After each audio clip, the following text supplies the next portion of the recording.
Nurses and hospital workers of Reddit, what is the most paranormal, weirdest thing you've ever experienced while working? So, I was a night nurse for 4 years at an old folks' home. Had a palliative who couldn't sleep because of incredibly vivid hallucinations. She would describe voodoo people around her room that would just stare at her, wanting her to die. I didn't take it seriously until the lady across the hall, who rarely ever spoke, started seeing them in her room too. Legitimate shivers. Next story. Used to work in a personal care home. A couple of times a day or so after a resident had passed away, their call bell would go off in their room. No one was in the room when the call bell went off on any of the occasions. Then, we had one resident die pretty traumatically. Nurses had to perform CPR because he was a full code. That night, the midnight staff said they saw him at the end of the hallway just walking down like he always did. Then, the alarm on the door to the outside, it was a security unit for Alzheimer's and dementia, it went off. It was the door he always tried when he was looking to get out. Next story.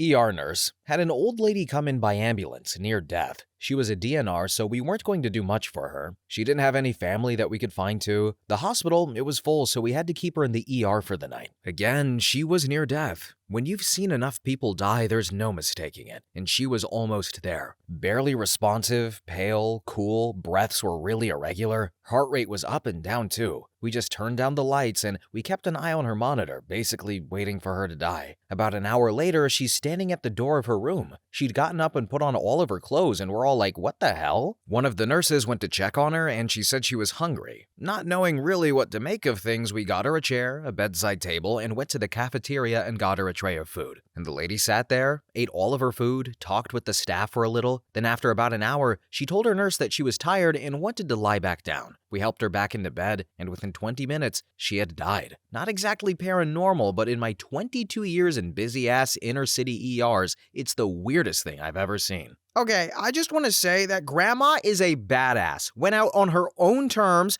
went out in her own fit, chose her own last meal, was like, I'm hungry, and then they were just like, here you go, ma'am. Then just went to bed and dies. She said, I ain't dying on an empty stomach, no way, no how. Extended life for another hour or so, I guess, and then just died. That's kind of insane. Anyway, next story. So, I used to work in a skilled nursing facility. I was usually assigned to the Alzheimer's ward. One night, I'm in the linen room, stocking my cart, and I heard someone shuffle up behind me. Then I felt a hand on my shoulder. I turned around and there was no one else in the room. The door was still shut too. Then another lady started to complain that a man was coming into her room at nighttime. Again, Alzheimer's, so I didn't think much of it. So to reassure her, I told her I'd check on her throughout the night. Then she complained of this man for every night for 2 more weeks. And when I asked her to describe him to me, she said, he's real handsome and wears a black suit. And oh, he's right behind you now, honey. And that freaked me the F out. Of course, there was no one behind me, and she died the next night in her sleep. Next story. About 2 years ago, we treated patients during a fungal meningitis outbreak. Our acute care floor has a census of 20. During this, at least 10 to 15 were meningitis patients, age ranging from 20s to 90s. There are no shared rooms, and all of the patients were in isolation. No contact with one another. Many of them had the same hallucinations, though. Children's in the corners of their rooms and auditory hallucinations of religious music. Next story. I saw a mannequin blink one time. This was when I was still training to be a CNA, certified nursing assistant, at our local community college. Now, we had these regular non-horrifying mannequins that we used for all of the dressing, bathing, and bed-making practice. They even had,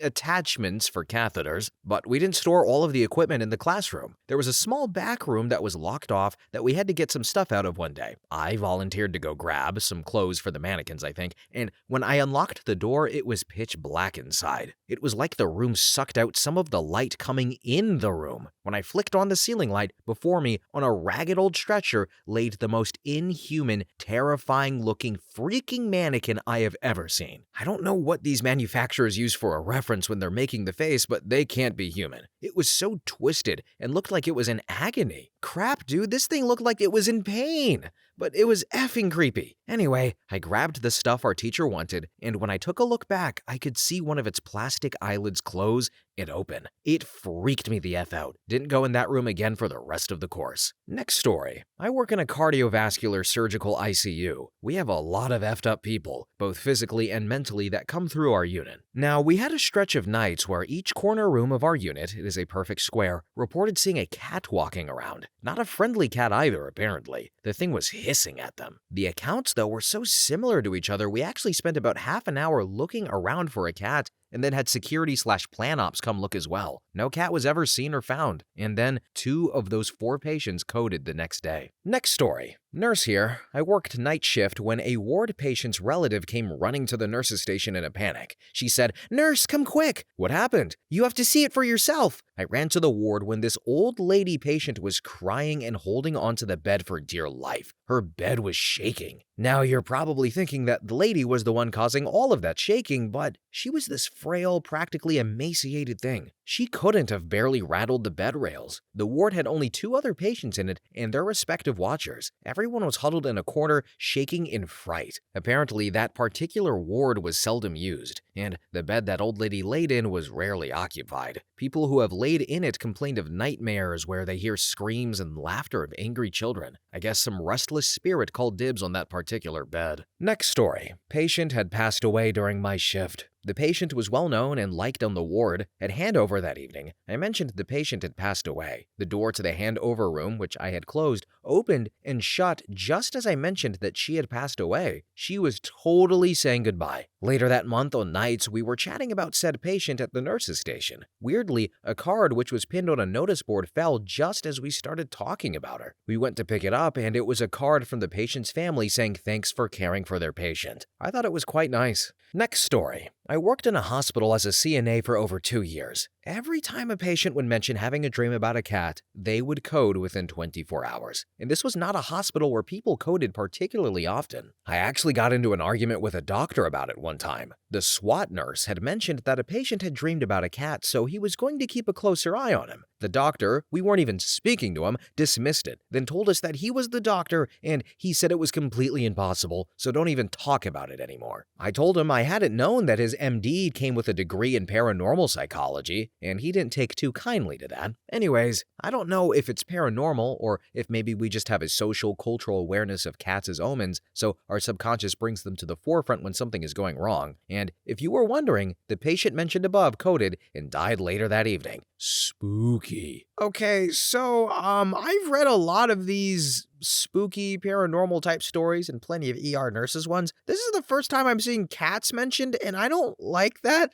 When it's my time to go, I want to imagine Scarlett Johansson is roaming the halls looking for me, okay? Can we just normalize that? Women can have Robert Pattinson. He's kind of hot. Anyway, he's really hot, actually. Anyway, next story. So my town has 2 really old hospitals. One no longer functions as overnight, and the stories are unsettling. No one cleans the old ER alone because all the lights and call bells go off. On other floors, there's a kid with his ball, a lady in a white dress, etc. A coworker was cleaning an entire floor utterly solo, the norm, and bounced between rooms because the cleaning solution stays wet for a few minutes. Then, upon returning to a freshly wiped bed, handprints were clearly visible. Next story. I did my clinical as a CNA in a memory care unit. I helped feed this woman. She never really moved, never talked. It was like she was in a coma or something. I would wheel her into the dining room. I can hardly get any real food in her. I'm able to slide in some special ice cream, and for days, she doesn't move or have any response. I'm feeding her and talking to myself pretty much. Then after about 10 minutes, she slowly turns her head and says, "Oh, hello." Then she rotates her head back and goes blankly back to staring position. Super creepy. Next story. Just a volunteer at a local place where people go to die, and I see ghosts on the regular. I'm generally there at nighttime, and ghosts make the doors open or close or stick together. I've offered to help someone and started walking only to turn around and see that there was nobody there in the first place. There's a particularly nice ghost who wears a plaid shirt. He moves flower pots away from the edges of the countertops. All in all, it's a very freaky experience, but most of them are nice, just lost. Next story. I worked overnight security in one of the largest, best, and oldest hospitals in the US. My fellow security officers and I all have stories about one building in particular, but the one that I'll tell is one that happened to me. On top of that, this hospital was known for its medical research. With both of those facts combined, you can infer that some terrible crap was done to these misunderstood psych patients in this building. A couple of years before I started working security there, this building had been converted into offices after the newly built part of the hospital dedicated a section for an updated psych ward. And now that you're caught up, here's my story. My rounds for that night happened to include said building. At night, this building was empty due to recently being converted into offices and the drones who worked there wanting to leave promptly at 1700, if not earlier. In some of their haste, they left their office doors unlocked, which is a big no-no due to medical information being located in their offices. So it was our duty to go to each floor and make sure every door was locked, and if it wasn't, to secure it ourselves. I did my initial sweep of the building to make sure it was clear, nobody in the building, and proceeded to go do my door checks. The hallways were pretty narrow, so I could check both sides of the hallway doors at once. At the end of this hallway, there was 2 sets of doors you had to go through to reach the final office, which was a dead end. Everything was secure. Awesome. Time for the next floor. I exited the 2 sets of doors from the dead end office and stood absolution frozen from what I saw. Every door was ajar, set perfectly so their own weight wouldn't cause them to shut again, and one wheelchair at the end of said hallway facing towards the steps. I had heard other security officers outright reject that set of rounds due to strange stuff happening there, but I laughed it off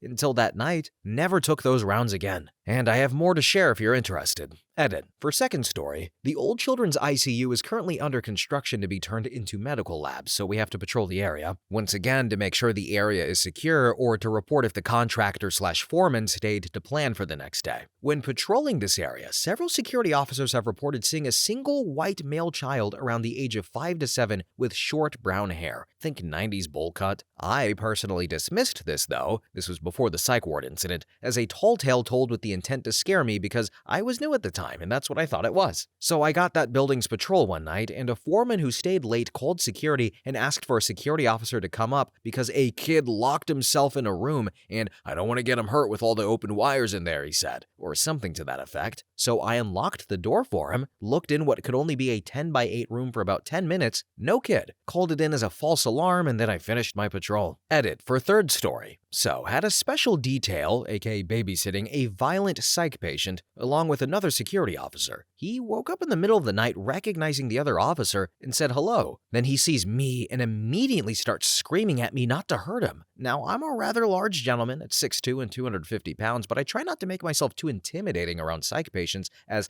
to not escalate the situation. Well, he keeps screaming for me not to hurt him, and he says if I promise not to, he would make something good happen for me. And then I promise him, he calms down, goes back to sleep, and I forget about it. And the next day, I get a permanent set of rounds and a pretty good promotion. Easily a coincidence, but interesting nonetheless. Then, the fourth and final for tonight, fellow security officer had rounds in the aforementioned psych building. Heard a call on the radio in what could only be described as dry throat terror voice for one officer for backup. I was close by, so I responded to his call letting him know I was on the way. When I got there, he had his head down between his knees and was silently crying with a shattered chandelier a couple of feet next to him. Now, before I had experienced the abnormal happenings in this building, I would have written off his testimony as idiocy, but he claimed that something held him in that spot as the chandelier started swinging wildly until it started to fall. When it started to fall, he was let go and allowed to move and scrambled out of the way before it hit him. So I got him up, calmed him down, and took him back to the supervisor. And she yelled to one of our other supervisors, "Almost lost another one in that building over there." And then the other supervisor laughed and said, "Why do you think we send the new guys?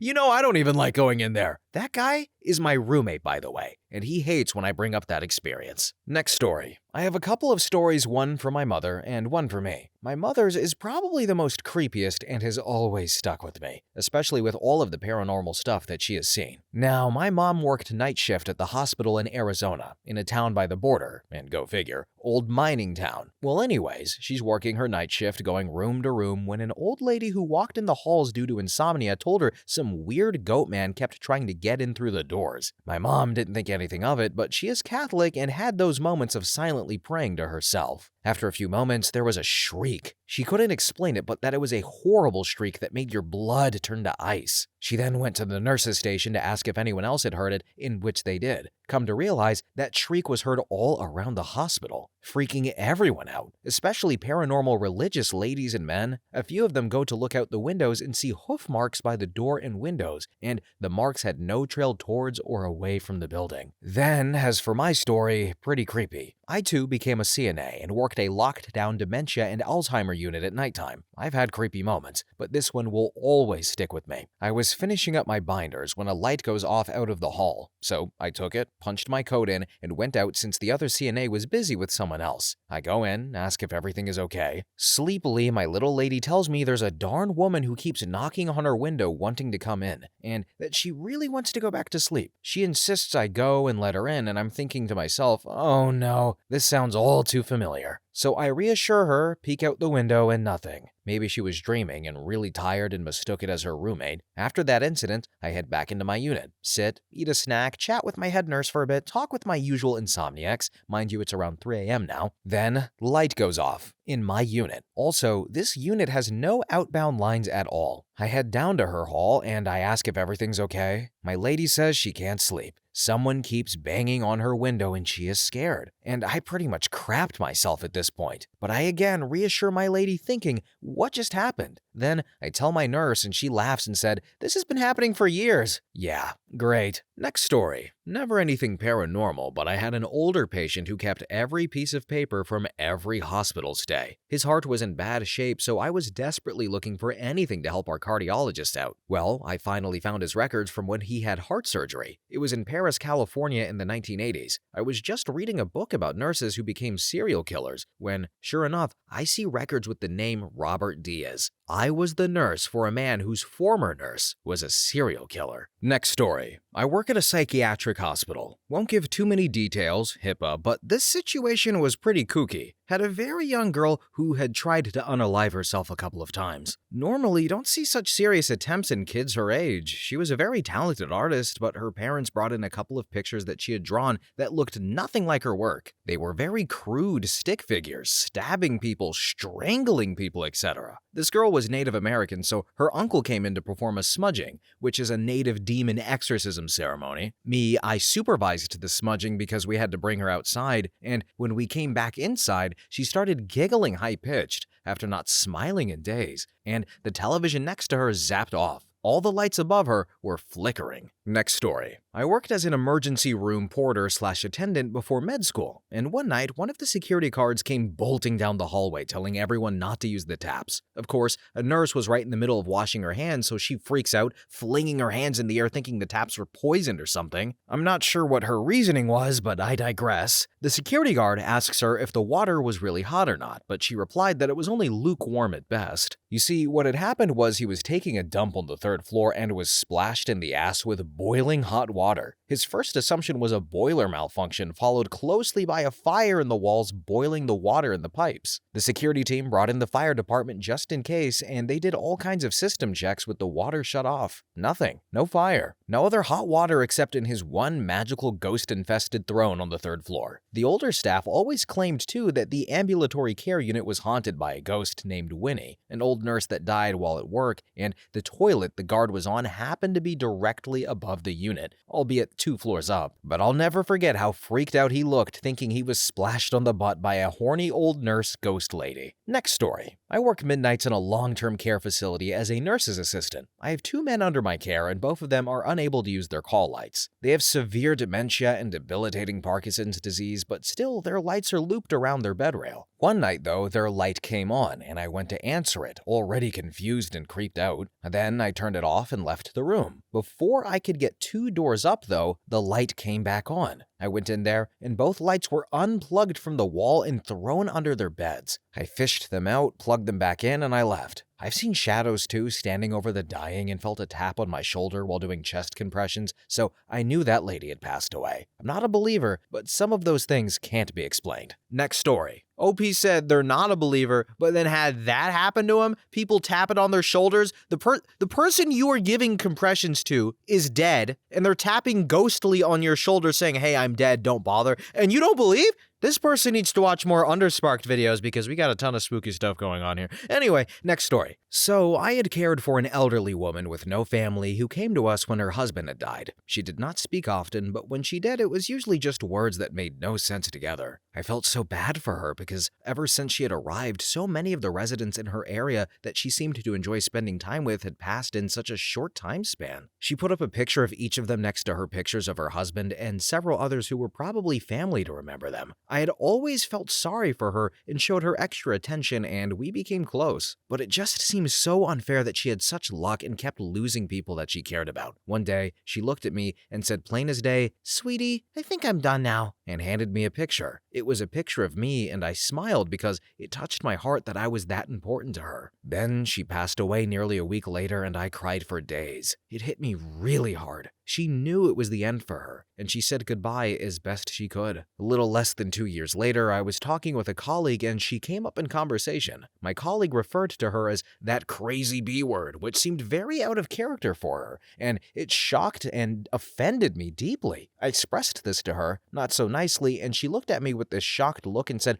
"Oh dear, don't you know?" and then explained something to me that I hadn't known. As it turned out, it came out sometime after she had passed away that she had killed her husband by poisoning him, and that there was an investigation because it appeared that she had a ritual of befriending someone, obtaining a picture of them, hiding the picture until she could kill them, usually by poisoning, and then displaying the picture as a sort of trophy. It was suspected that this may have been the reason for the spike in mortality rate during her stay and the considerable number of photos in her collection. The last I heard, the old family photos weren't any relation to her, and the police were trying to ID the individuals and compare them to several cold cases. What? Y'all just heard that, right? Oh my, I'm sorry, I don't even have anything to say. I'm just bewildered. Anyway, next story. So, I work at a stroke telemetry floor on the bot shift. Most of our patients are elderly. Apparently, there are two things that patients see before they pass away, though. Some will say that they see two men walking in their rooms and telling them to get ready to leave. The patient will call and tell us that these men are big and abrasive in their demeanor. They are either terrified or annoyed when they see these two men. The other thing they will see is a little boy who will go into their rooms and try to wake them up. The boy is usually loud and runs around their rooms. The patients will call and ask who's letting children just run around late at nighttime. Several nights, or even that same shift, we're coding or cleaning the patient up for the funeral home to pick them up. Next story. We have a cursed room on my floor. Two of the most traumatic deaths I have witnessed happened in this particular room. A patient arrived to us stable but unresponsive. Out of nowhere, wakes up in the middle of the night, walks to the bathroom, locks the door, and unalives himself with his belt. Then had a patient suddenly and unexpectedly bleed to death when a tumor caused an artery in his neck to burst. It looked like a crime scene. Wasn't a DNR, so we had to do compressions for a good 30 minutes in that bloodbath. Sad, too. It was a man who had been on the unit for a couple of months. We all really liked him. Also, had a patient go crazy in there.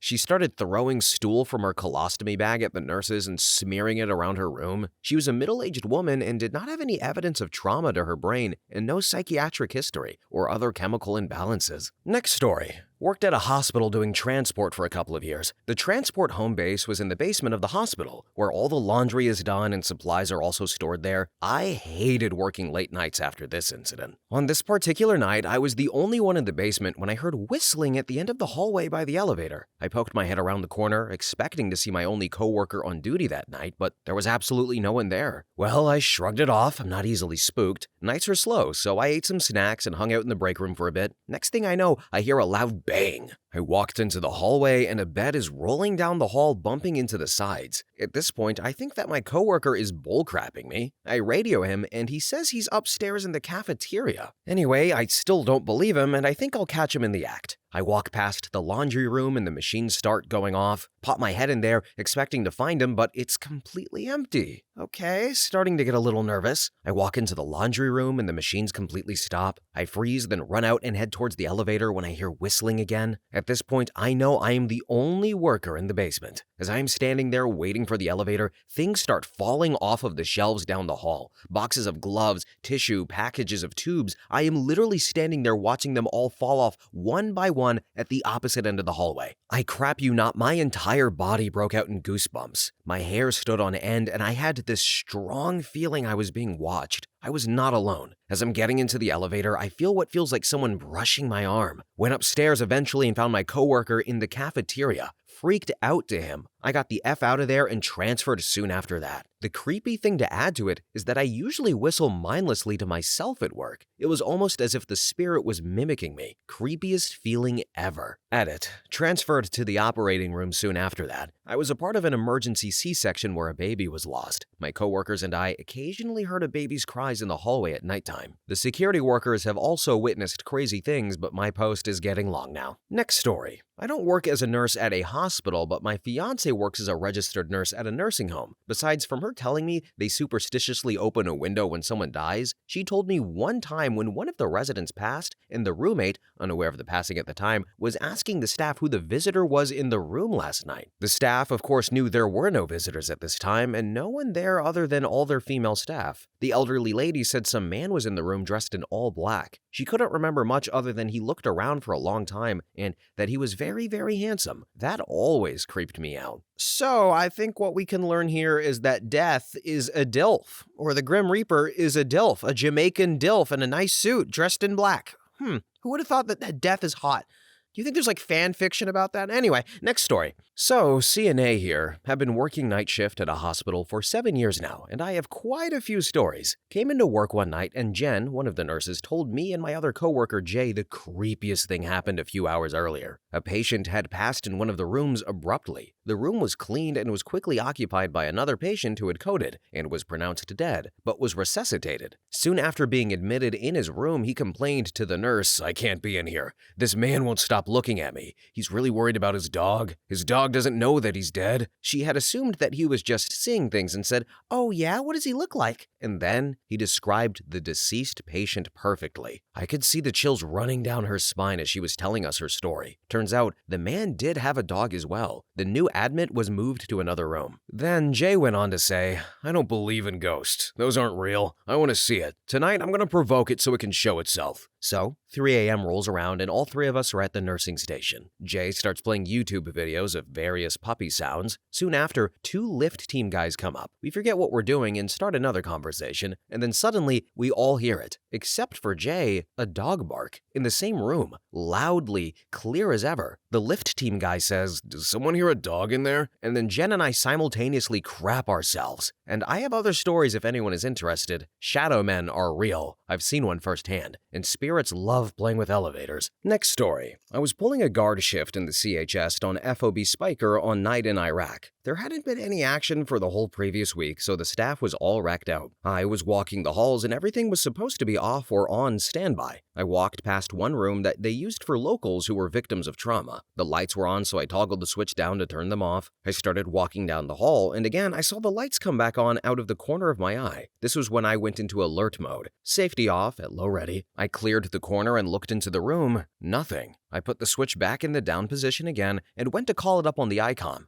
but the radio was on the fritz. So I began walking back to the CQ desk to report it in person. Then the lights turned back on. At this point, I'm a little on edge. I can't radio in for help. There is nobody on this side of the compound that would hear me yell, and the light switch position keeps changing when the lights go back on. Keep in mind that I'm on a forward operating base in a combat zone. I don't know what I was expecting when I went to clear that corner and look into the room again, but I saw nothing but an empty room, a gurney, a heart monitor, and a crash cart. I couldn't tell you to this day what I said, what I did, but I was worried that if I didn't, the lights would keep switching back on. And I said, "If you're scared of the dark, I'll leave the light on for you." So I finished my shift and left the light on. I left a note with the desk that one of the surgeons had asked me to always leave the light on just in case they had always had an emergency come in. And for the remainder of my shifts, that light had always remained on. Next story. This might get buried and is not really nurse related other than the fact that my grandmother's nurse told me. My great-grandmother was 94 and just started suffering with dementia.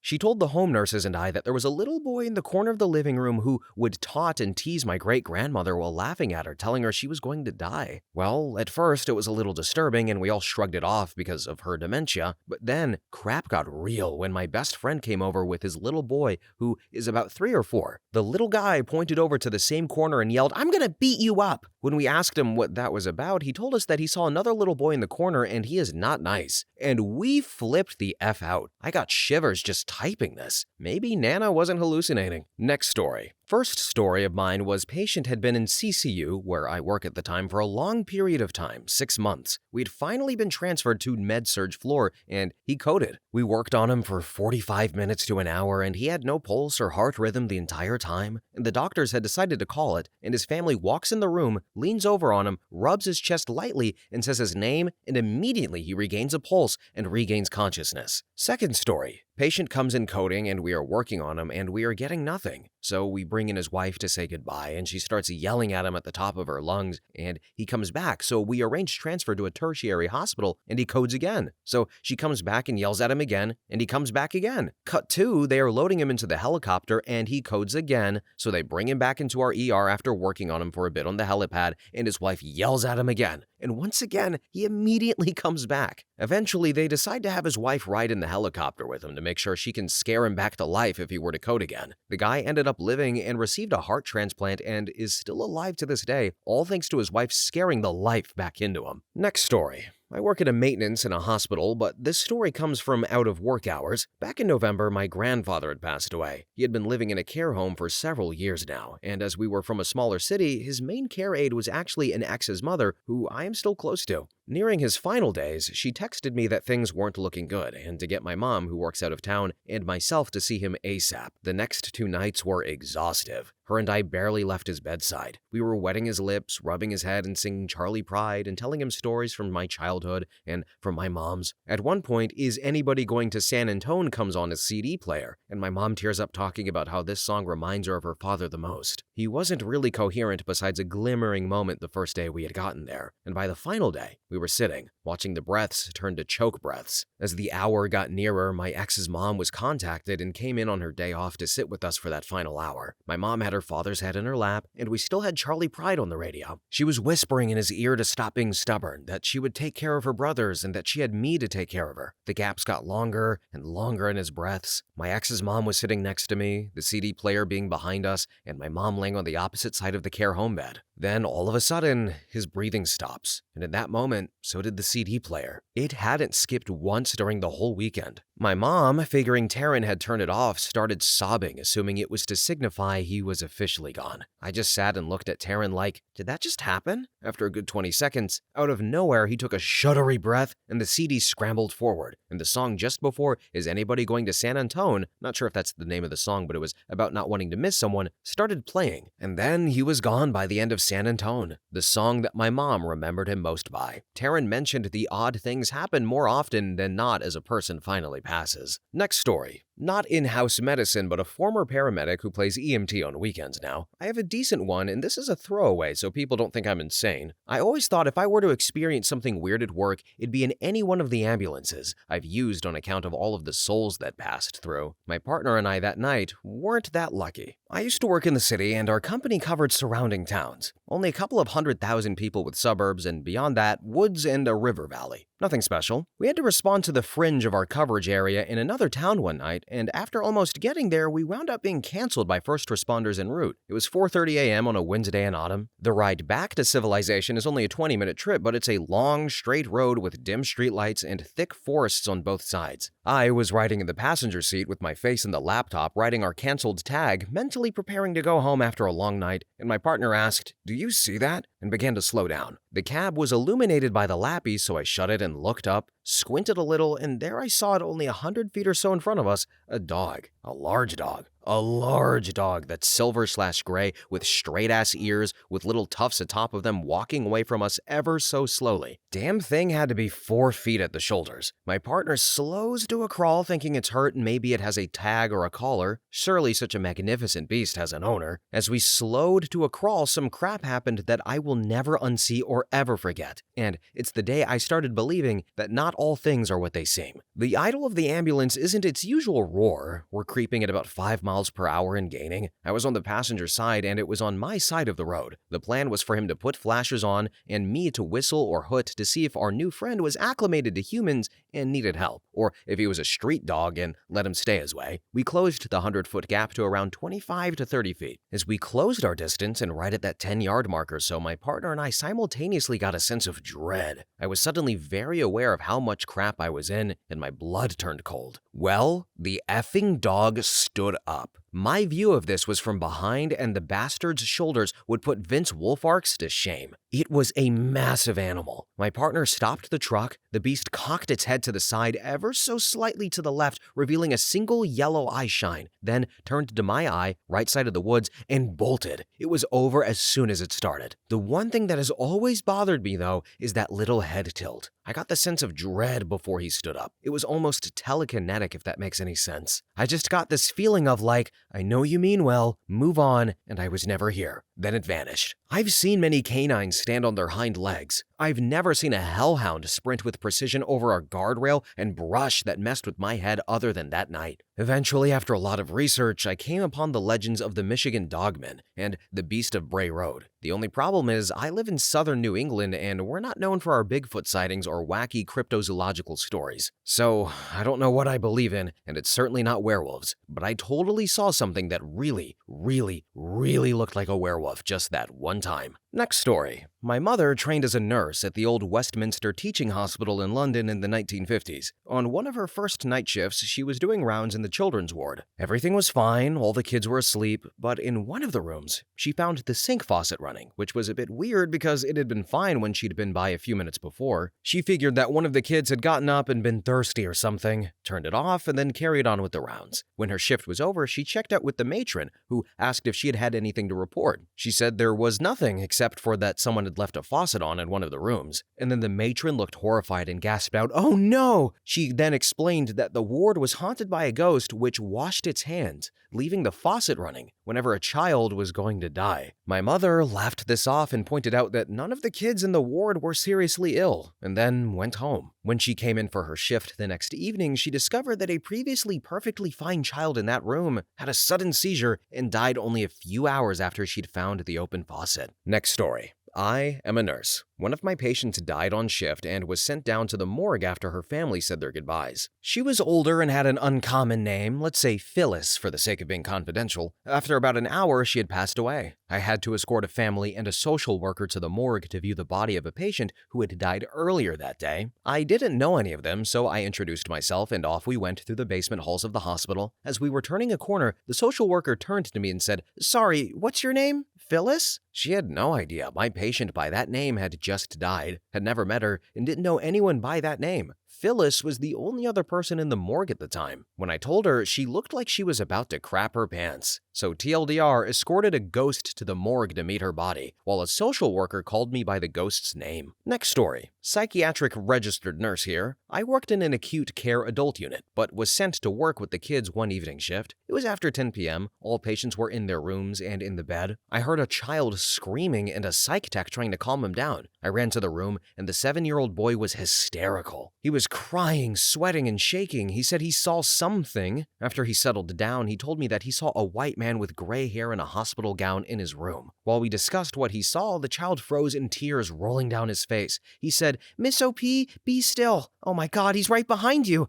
And we decided to address the man and tell him that the little boy was scared. The boy said that the man turned around and left after that. The only thing anyone in the unit would have heard was the boy screaming at the beginning. All other discussion was in his room and quiet. Then, not even 3 minutes later, a 17-year-old male at the end of the hall started screaming. I ran into his room. He was standing on his bed, trying to get away from a white man in a hospital gown. Next story. I am an RN and have had my fair share of odd happenings. One of the creepiest took place on the night shift at a hospital in Texas. I was caring for a man who was dying from liver failure. He was fairly young and his mother and girlfriend had been staying at his bedside for days. He was nearing death and had been unresponsive for days. Late one night, I realized he was going to die shortly and woke his mom and girlfriend so they could say their goodbyes. His girlfriend sat next to his bed to hold his hand. Suddenly, the man who had been completely unresponsive for days sits upright in bed with the most terrified expression I have ever seen. His eyes were huge and terror-filled. His mouth was curled into what I can only describe as a silent shrieking, and he was staring up at a ceiling corner. His girlfriend, of course, was thrilled, thinking that he was suddenly okay. She puts her hands on his head and tries to turn his head towards her so he could see her. She's telling him she loves him and to look at her, but he just continues to have the most bone-chilling look of pure fear on his face. When she manages to turn his head, his eyes continue to focus on the same spot in the ceiling. So there she is, holding his face towards her, shrieking shrieking at him to look at her, but he won't take his eyes off the same spot of the ceiling in the corner. And then he just simply fell back and died. It was awful. Next story. My mom used to be an RN at a hospital in a small western town. This hospital was connected to a senior living home, and at night, the RN overwatched both sides of the building, the hospital and living home. She was usually the overnight RN and would have either 1 or 2 CNAs working as well. She's experienced this apparition about 6 or 7 times during her 10-year stint there, and everyone has referred to the apparition as the Man in Black. Each experience was identical, except for the location in the building. Frequently, throughout the night, she would have to do her rounds, checking vitals, etc., and would have to walk around a corner from the nurse's station/ER towards the 6 beds in the hospital and towards the senior home. She would see the apparition either right after rounding the corners or after walking out of a room and walking to the next. Outside of the next room, she would see the same apparition. The apparition was of a person in black, in an Old West-type suit with a worn black cowboy hat and worn black cowboy boots to match. The creepiest thing about this person, assumedly so, is that his face was not very distinct. She would describe it as though a man's face was drawn with charcoal and slightly smeared, making it slightly blurred. He was about 6'5" and would tower over her. She was 5'5", but whenever she would see him, whether it was 10 feet away or 3 feet away, he would stand there looking at her and then turn and walk into the room he was outside of. When she would walk into that room, there would not be any other person in there or anything out of place. The first few times scared her to a panic, but she slowly just went on without letting it freak her out. But with this man came some extra attention to the patient. The kicker was that in about 90% of the experiences seen by the other RNs as well, the patient's health would deteriorate in the next few days, and the patient most often passed away shortly after. So whenever the overnight RN saw the Man in Black, extra precautions would be taken with that patient. Another thing about the apparition is that it always was seen just by the RN. Not a single CNA has personally seen the apparition. My mom always said that he knew who would be able to help the most at the time. I, on the other hand, took it as the complete opposite. I always thought it was almost to mock the RNs because he would let them know that something was going to happen, but they could not do anything about it. Even though I'm not an RN to see him, it still creeps me out every time I walk down the halls and she points out where she has seen him. Next story. I work on a pediatric bone marrow transplant unit, and sadly, we have a lot of kids that pass away. Our kids stay here for long periods of time, usually 1 to 6 months just inpatient, so we have to rotate them to different rooms to make sure everything is clean. One particular 3-year-old boy doesn't have family to come visit. He never really communicates with staff and would only occasionally chatter to himself. We moved him to a room where a little girl had recently passed away, and we started noticing him talking to different places in the room and staring and nodding when alone. Then he started saying new English words, though he hadn't had an increase in visitors. My coworkers are concerned he's talking to the little girl that died there, and although I'm a pretty skeptical person, I still got the creeps when I walk by and see him talking to himself.